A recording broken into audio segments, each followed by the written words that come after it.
Welcome to Let's Talk Passion and Purpose, the podcast where we explore the journeys of creators, leaders, and visionaries who've turned their passions into purpose. Join your host, Nicole Thomas, as we dive into inspiring stories, uncover strategies for success, and help you take the next step toward a life filled with meaning. Let's get started. Hey everyone, welcome back to another episode of Let's Talk Passion and Purpose with Nicole Thomas. I'm excited because this evening I'm here with Marcus Dawson. Marcus Dawson is a North Carolina collage artist whose mission is to spread love and light through analog collage. What started off as a self-care practice became his passion for creating unique art with paper that included bright colors and vibrant visual storytelling. He often incorporates images of people of color among whimsical landscapes dotted with colorful flowers, rolling hills, and the heavens above. His work has been featured in Create Magazine, Wilder Collage, Southern Cultures Magazine, Collage Care the Method, and many more. Marcus, I am so happy to have you on the show. Thank you for joining us. Thank you for having me. So let's start with your journey. How did you first get started with art and specifically collage? I've always considered myself an artist. I always loved everything creativity and art, but specifically collage. So I'll take you back on how I was introduced to collage. So my mom, she taught a vacation Bible school class back in the day, and like when I was a teenager, and she was trying to find a quick craft for like her students, and I was a part of her class. So she got a bunch of magazines and a bunch of different papers, and just told us to cut out what we were interested in and start gluing and making our own masterpiece. And so I remember doing that, back then, and it was so much fun. And I remember I made some collages on my own, but at the time I didn't know it was called collage. I thought I've named it scrapping. Because I was taking scrap pieces of paper and putting them together. So I'm thinking I created this brand new art form called scrapping, but all while it was collage, and people have been doing it for many, many years. But but fast forward to around time of the pandemic, I was working from home. And it became really tough for me because it was like every day was the same. Like it was almost like it was Groundhog Day. Like get up, get on my computer, work, maybe go outside to check the mail or take a small walk, and then, work some more. And then when I get off, I'm still home. And so it was like every day felt the same for, some years. And I just felt like I just needed a creative outlet. I needed something to get all of this energy that it was sort of pent up in me out. And so one day I went to my local thrift store and got all of these books and magazines. And I found this book of jazz musicians. And I was like, oh, this is so inspiring. I love jazz music. And so I started cutting out and making collages. And I didn't have any expectations, and I didn't even know really what I was doing, but I just happened to post one on my Instagram stories and just left it. And I opened my phone and I got so many messages from people saying, oh, you're an artist, you're a collage artist. And I was like, no, I just did this thing just for, self-care, or, that started my journey. And, from that first collage, I just couldn't stop. I just kept making art, and it has just blossomed into something I didn't even expect. That's beautiful, Marcus. You've unpacked so much. But I'm going to go back to Vacation Bible School. I remember VBS, or I'm like, oh my goodness. And the fact that your mother was looking for a fun activity and now it's grown into your passion. It's a part of your purpose. Amazing. And then something like the pandemic to force us out of our shell because we were forced to be inside, enclosed, to look for a creative outlet. And look where you are now. Amazing, amazing, amazing. So what did you study in school before you moved into collage? Yes. So my major was in sociology. That's what I got my bachelor's degree in. From UNCW, go Seahawks. But yeah, sociology, I've always been interested in people and society and, why people do what they do. I almost got my minor in psychology because I've always been interested in people and just how we navigate and move through the world. So yeah, that was my major. It wasn't an art major at all. So it's sort of surprising that I'm going in this lane. Mm. But I can see how you incorporate sociology, the love of people in your work. Can you tell me more about how your major shows up in your creative work now? Yes. So in a lot of my work, I do use, some people would call it like narrative collage because I use people in my collage. It isn't sort of abstract. I actually use figures in my work. And so I love how, I can take an image out of a magazine or a book. And a lot of times I like to not use people who are in the foreground. I like to find those individuals who are sort of in the background, and I like to cut them out and then place a whole world around them. So that excites me when I'm able to look at that image that somebody may have overlooked in a magazine, and I take that image and create a whole universe around them using color, using flowers, using whatever I can get my hands on. So I think that's how it shows up in the world. You know, shows up in the work because I can literally like build my worlds instead of just looking at them through a sociology perspective. I can actually build the world that I want to. I Um, love it. my, Amazing. Wow. So you're creating a universe based on what you find, and you don't highlight, like you said, you don't highlight everyone who's in the forefront. You look for those figures that are hidden, and then you bring them to light and tell a story. I tell you, that's powerful. Can you tell us about the creative process around the collage? Just a yes. little bit about that. How do you approach a new piece?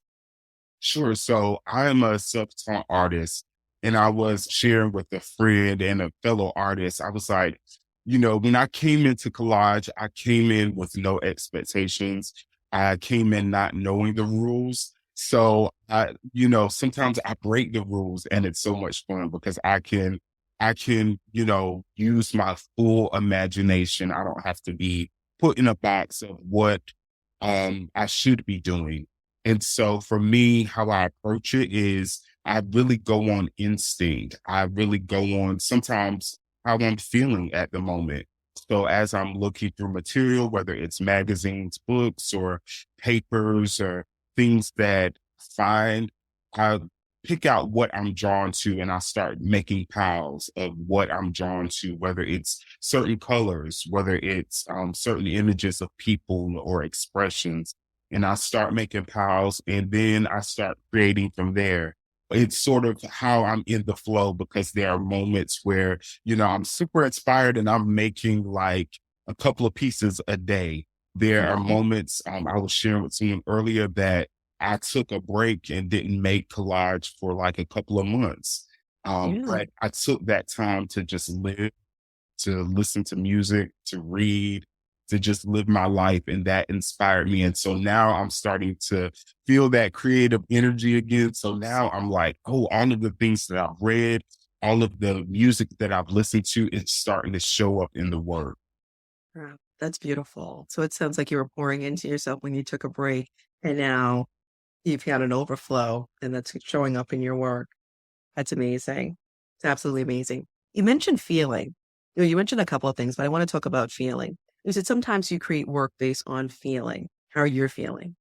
How do you want, when you create a body of work, how do you want your clients to feel when they see your work? I want them to feel joy. That's sort of like my tagline. I want them to feel joy and light. That's how I navigate in the world, and that's how I want people to feel when they see my work. A lot of people comment on my work that I use a lot of color, a lot of bright colors and flowers and all of the things. And Love that's it. just a reflection of who I am as a person and how I want people to feel when they see my work.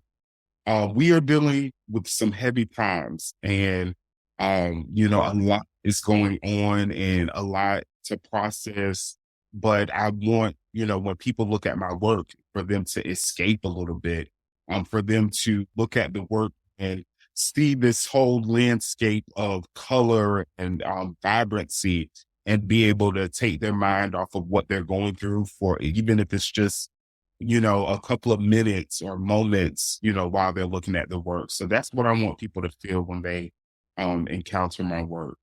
Oh, that's beautiful. Joy and light. And then you have vibrant and bold colors and floral. I love this. So it sounds like you were able to find your artistic voice. Did it take you a lot of time since you started during the pandemic, or did it evolve over time It's since you definitely a started? whole, yeah, Mhm. I'm still learning my voice, as an artist. It's taken time, and, I've definitely I've gotten back to the place, because when I first started, like I said, I didn't know the rules of Mhm. collage. So it was a lot of play. It was just like, on instinct, whatever I was feeling. And then, as you create and you do some shows, then you start putting pressure on yourself, and you start, you know, this is what people expect from me. These are, the pieces that people are drawn to. So maybe I should make more like this. But for me as an artist, it's always about stretching myself. It's about, finding new ways to express myself. And so I've been exploring that, through my new work, just having fun with it, and not being so stuck on being in a box, as an artist. Oh, wow. That's amazing because some people do get stuck. And how do you stay authentic now as you're getting pulled in different directions, as you're meeting the needs of your clients? How do you stay authentic to your voice and the work that you want to present to the world? I would say by telling the stories that mean a lot to me. I would say the last show that I did last year, my exhibition Blooming in Plain Sight, it was a show that was deeply personal. It was focusing on Black manhood and how we show up in the world, and how sometimes we feel unseen. We show up to work, we show up for our families, we show up for other people, but sometimes we don't feel seen. And that's a thing that I've experienced in my life, where I didn't feel seen. I felt like people just saw me as, oh, he's a nice guy and he's polite, he's this, he's that. But wondering if people really saw me as an individual, or inquired about, what I was thinking about, what are things that I cried about. And so when I made that work, it took me to a deep place. And so, by expressing myself and opening myself up and being vulnerable is how I'm able to stay authentic. And so any work that I do, there's a part of me in there, it may not be exactly what I've gone through, but there's something in there in the work, whether it's a color, whether it's a piece of text that I'll put in the work, or whether it's an expression on an individual's face in a collage. There's a part of me in there somewhere. That's beautiful. So you are in every piece. Yes. Wow. What have you learned about yourself as you've gone through a deep place and gone through evolution? Yes. I feel like as I'm making art, I will just like share a vulnerable moment, but I was in therapy, and I was just like so excited about, this is when I first started making collage, and I was so excited that I was starting to make art and share, online, and people were responding to my work, and it was like just this whole new thing, and I was like, oh, I've never felt like this before, being able to share art. And my therapist was like, why do you feel like you're having this new resurgence of energy and just all the things and all of these feelings? And as we dug into it, um, it felt like for the first time I was being seen. And like I was saying previously, like there's a part of me in each collage that I make. And so it's like when I put out my collages, when I put out my artwork in the world, it's like people are seeing me, like they are seeing who I really am. And so when they respond to it, when they comment, when they share it, it's like, oh, they get it. They Yeah. see me, for who I am. And that was just like a breakthrough moment. And so it is just like changed me in such a profound way. And like, I mean, I won't get like comments and views on every post. And, but it's nice when you do get filled back up as an artist, when people see you and appreciate what you're putting into the art. I can only imagine. And your work is amazing. Can you share how your identity as an artist influences other parts of your life? So whether that's in terms of your mindset, any challenges you've overcome, or even the way you approach the world, how has your creativity shaped those different areas of your life? Yeah, I would say one area is my creativity and my art has connected me with community. I think that has been a word that I've been saying like even last year.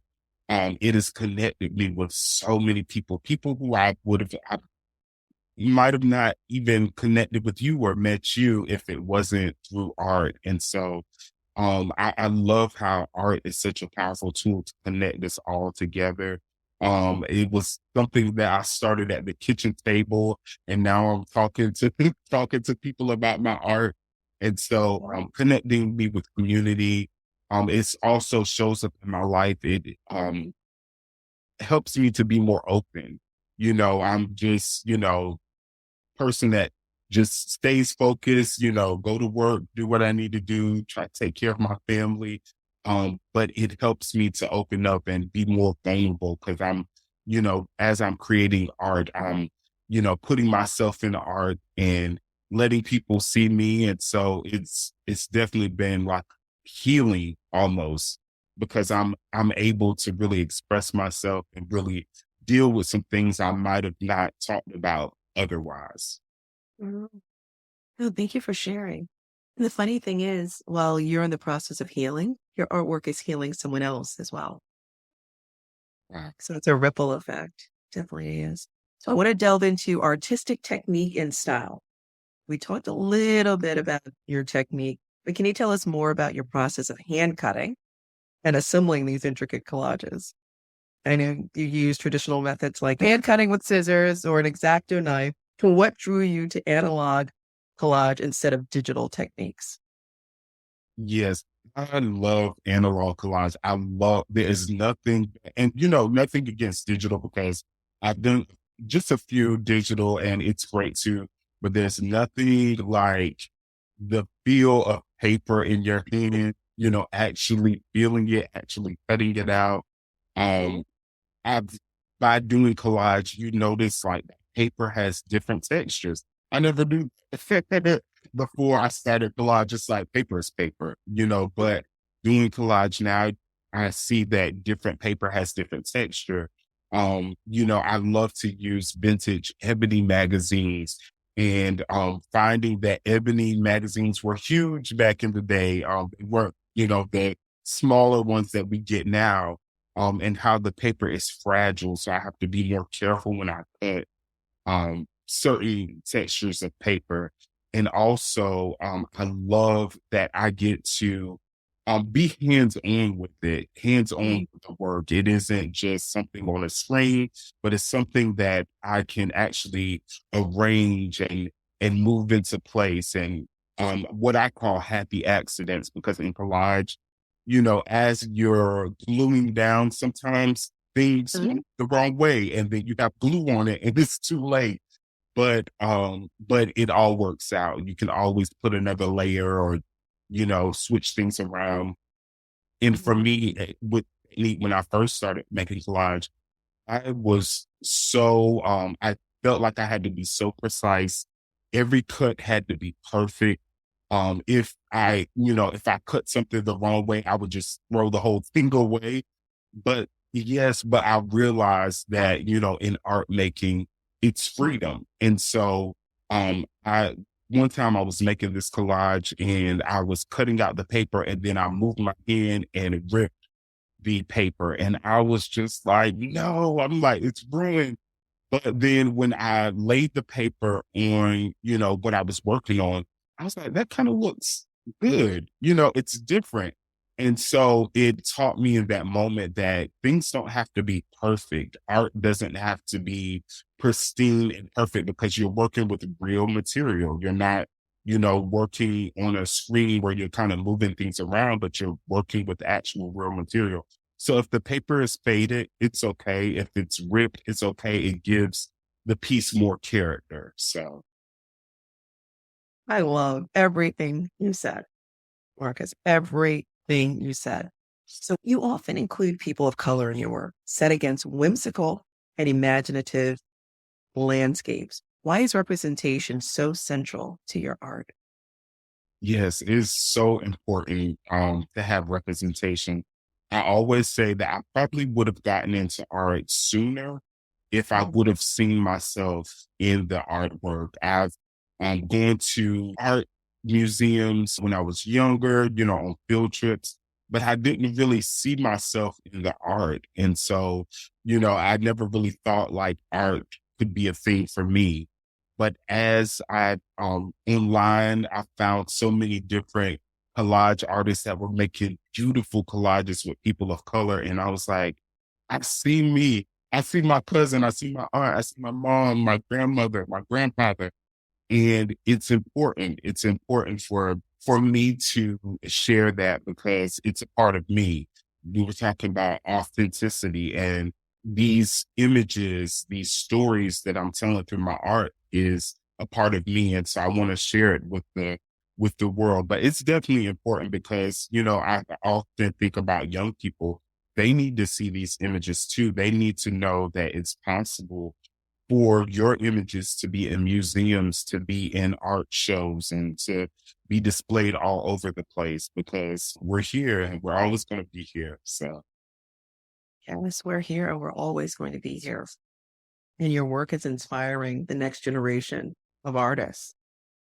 Can you tell me one of your favorite pieces that you are most proud of in this moment or at this moment, and why? okay, that's good. I would say the piece that I'm most proud of is called "A Field of His Dreams." It is a piece that when people see it, they associate with me. It's this young man standing in the middle of a field. The colors are bright and vibrant. And then he's sort of standing in the middle, and then there's these stars that go straight up to the heavens behind him. And that piece to me, it's just layered in so many different ways. First, the background, there's this red barn in the background, and it's sort of so I'm from North Carolina. All my family is from North Carolina. And so I'm used to those fields. I'm used to those barns. And so it reminded me of home in my grandmother's house where they were tobacco farmers. My grandmother and grandfather and my aunts and uncles and my mom, they all did, harvested tobacco in their area. And so it reminds me of home when I see that landscape. And the colors are so vibrant. Just like I said, that joy that I want people to see. And then the stars above, for me, it's my faith in God. And it's like that connection and that going, he's sitting there thinking, but it's that connection that he's displaying. And then also in the image, it also has another layer of the young man in the piece is looking down. And so he's in the middle of this beautiful, whimsical field, but he's looking down. And that to me represented like sometimes in my life is like all the things can be great around me, but I can be so in my head at moments that I miss all the beauty that's around me. And so that piece is one of my favorites because it represents so much in my life and just my thoughts and my feelings. So That's amazing. And what a description. We have to get out and buy that piece. Hopefully it's on your website. Maybe a print is available, but powerful. And also your faith, the stars. It reminds you of home. I want to ask you, what role does your faith play in your creative work in your life? Yes, it plays a big part. I was telling someone like the shows that I've done and like even doing art has been an act of faith because it was so unexpected. It was, you make things and no one has to like it. No one has to invest in your art, Mhm. but it has, people have invested in it and have shared so much love for the art. And for me, I just know like my steps have been ordered by God, like even getting into art, sharing it and where it's taken me, published in magazines and doing casts like this. It's like I said, I was making this at my kitchen table, just starting off, just kind of doing something, just feeling my way through. And it's Mhm. blossomed into so many things. And, just how blessed and realizing I was just thinking recently as an artist, I've been doing this for only like 3 years and I've already had 2 exhibitions. And, you know, sometimes that's unheard of. Sometimes an artist doesn't get their show 5, 10 years out. And so to be starting so quickly and, having these things, I know that it's nothing but God. So I'm like, yes, I'm making the art. Yes, I'm putting the work in and I'm doing all that I need to do as far as like creating and also promoting. But I know that God is definitely um directing this ship. Mhm. God is directing the ship. And wow, the trajectory you're on, the trajectory you're on. Question for you. Do you feel as if this is your purpose? Because you're balancing a lot. Do you ever wonder, is this my purpose? So I do think that this is definitely a part of my purpose. I And this is such a great question because it's something that I do think about often. So I feel like definitely art is a part of my purpose, but going back to spreading joy and light, I feel like that is the bigger purpose because I've been able to connect with so many amazing people. I've been able to have so many conversations with people that I may have never met if it wasn't for art. So I feel like art is almost a tool to reach people. But when they see my art, when I have an exhibition or I'm able to talk to them in person or online, it's a way for me to connect. It's a way for me to encourage somebody, to uplift somebody. But I definitely feel like art is definitely a tool that gets me to people because if it was for art, I probably would have, sort of stayed in my bubble and my own Mhm. little lane of the internet. But it's that art that has brought so many people my way that I'm able to connect with and really, I feel like I'm able to help them, but they're also helping me as well. So. Wow, it's amazing. You're spreading love and light. What have been some of the biggest challenges you faced as an artist, and how have you overcome them?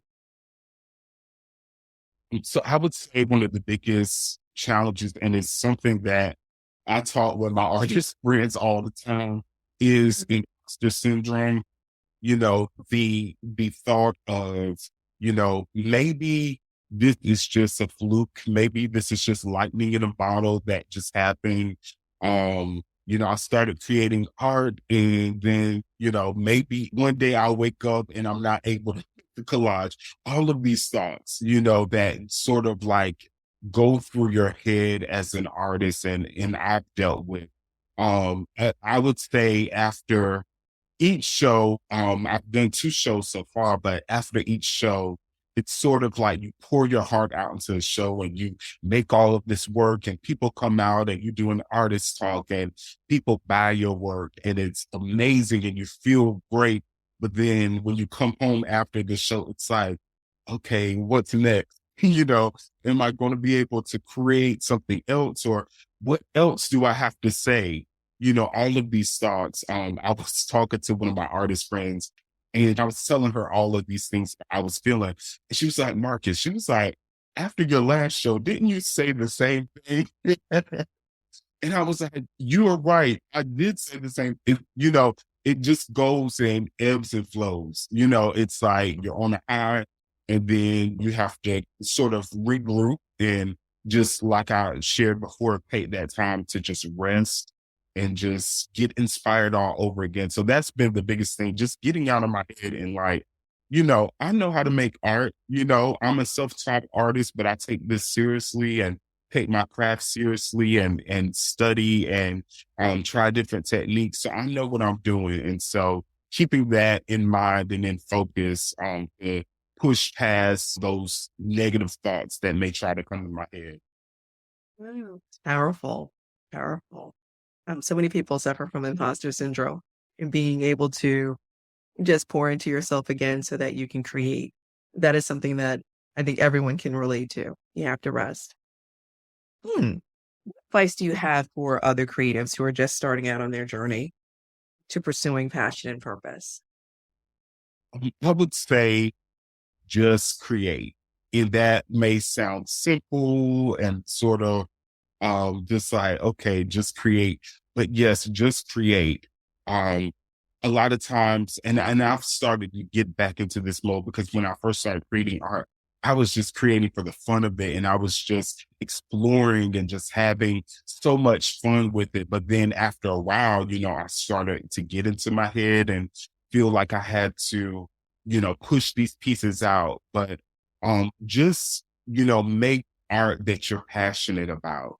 Whatever you're passionate about, whatever medium you're passionate about, do that and continue to do it. Sometimes it takes you making a piece for yourself. There's sometimes I make art, different pieces just for me. It's not to share, it's not to put in a gallery, but it's just so that I can express myself, get those ideas out. So I'm not feeling like I have so much pressure on me to make these masterpieces, but to just make the art and share what you can. Because sometimes we hold on, and I've been getting on myself about that.